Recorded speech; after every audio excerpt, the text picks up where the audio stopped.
जय श्री कृष्ण बंधुओं।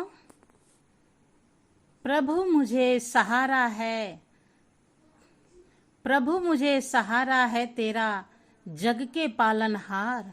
कार्तिक मास महात्म की कथा करूं विस्तार। आज हम कार्तिक माह महात्म्य की 5वें अध्याय की कथा सुनेंगे।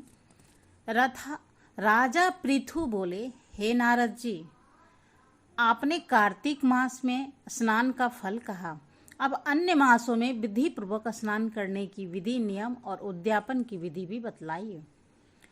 देव ऋषि नारद ने कहा, हे राजन, आप भगवान विष्णु के अंश से उत्पन्न हुए हैं, अतः यह बात आपको ज्ञात ही है, फिर भी आपको यथाचित विधान बतलाता हूँ। आश्विन मास में शुक्ल पक्ष की एकादशी से कार्तिक के व्रत करने चाहिए। ब्रह्म मुहूर्त में उठकर जल का पात्र लेकर गांव से बाहर पूर्व अथवा उत्तर दिशा में जाना चाहिए।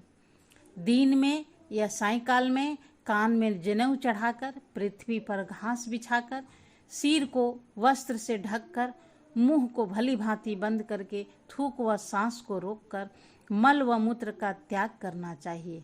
तत्पश्चात मिट्टी व जल से भली भांति अपने गुप्तांगों को धोना चाहिए।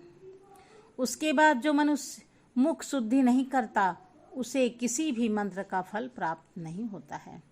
अतः दांत और जीभ को पूर्ण रूप से शुद्ध करना चाहिए और निम्नलिखित मंत्र का उच्चारण करते हुए दातुन तोड़नी चाहिए। हे वनस्पते, आप मुझे आयु, कीर्ति, तेज, प्रज्ञा, पशु, संपत्ति, महाज्ञान, बुद्धि और विद्या प्रदान करो। इस प्रकार उच्चारण करके वृक्ष के 12 अंगुल की दातुन ले। दूध वाले वृक्षों से दातुन नहीं लेना चाहिए। इसी प्रकार कपास, कांटेदार वृक्ष तथा जले हुए वृक्ष से भी दातुन लेना मना है। जिससे उत्तम गंध आता हो और जिसकी टहनी कोमल हो, ऐसे ही वृक्ष से दंत धावन ग्रहण करना चाहिए। प्रतिपदा, अमावस्या, नवमी, छठी, रविवार को चंद्र तथा सूर्य ग्रहण में दातुन नहीं करना चाहिए।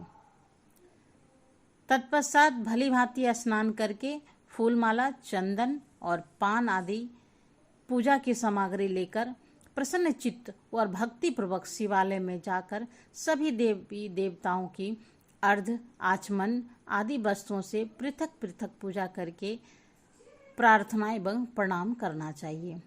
फिर भक्तों के स्वर में स्वर मिलाकर श्री हरि का कीर्तन करना चाहिए। मंदिर में जो गायक भगवान श्री हरि का कीर्तन करने आए हों, उनका माला, चंदन, तांबुल आदि से पूजन करना चाहिए, क्योंकि देवालयों में भगवान विष्णु को अपनी तपस्या, योग और दान द्वारा प्रसन्न करते थे। परंतु कलयुग में भगवत गुणगान को ही भगवान श्री हरि को प्रसन्न करने का एकमात्र साधन माना गया है। नारद जी राजा पृथु से बोले, हे राजन, एक बार मैंने भगवान से पूछा कि हे प्रभु, आप सबसे अधिक कहाँ निवास करते हैं? इसका उत्तर देते हुए भगवान ने कहा, हे नारद, मैं वैकुंठ या योगियों के हृदय में ही निवास नहीं करता, अपितु जहाँ मेरे भक्त मेरा कीर्तन करते हैं, मैं वहाँ अवश्य निवास करता हूँ।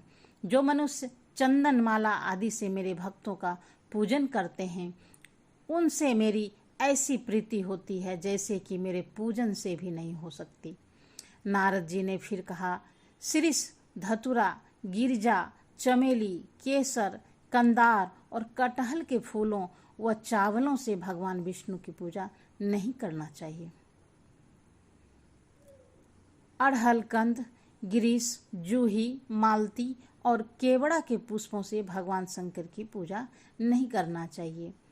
जिन देवताओं की पूजा में जो फूल निर्दिष्ट है, उन्हीं से उनका पूजन करना चाहिए।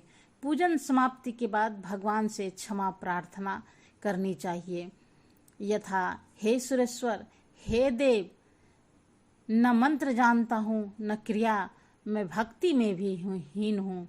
मैंने जो कुछ भी आपकी पूजा की है उसे पूरा करें।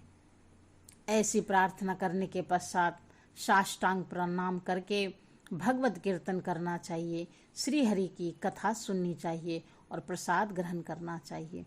जो मनुष्य उपरोक्त विधि के अनुसार कार्तिक व्रत का अनुष्ठान करते हैं वह जगत के सभी सुखों को भोगते हुए अंत में मुक्ति को प्राप्त होते हैं। आज के लिए इतना ही, मिलते हैं फिर अगले वीडियो में। तब तक के लिए नमस्कार। Thanks for watching.